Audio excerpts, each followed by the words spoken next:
अगदी अर्ध्या तासात तयार होणारं ब्रोकोली आल्मंड सूप.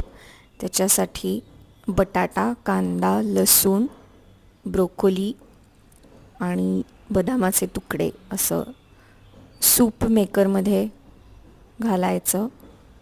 आणि अगदी घाईच्या वेळात तुम्हाला पटकन सूप तयार करायचं असेल तर हे सूप मेकर खूप उपयोगी पडेल. त्याच्यात मीठ आणि मिरपूड घालायचं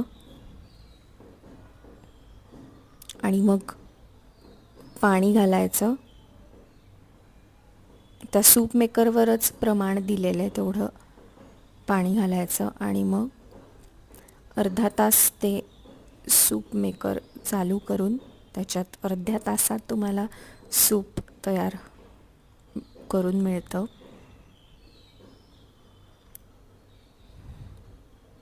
असं मस्त सूप तयार झालेलं आहे. अगदी घाईच्या वेळेत पाहुणे आले अचानक किंवा काही कार्यक्रम आहे घरात, इव्हेंट्स आहेत, तर तुम्ही हे सूप या सूप मेकरमधून पिऊन बनवू शकता.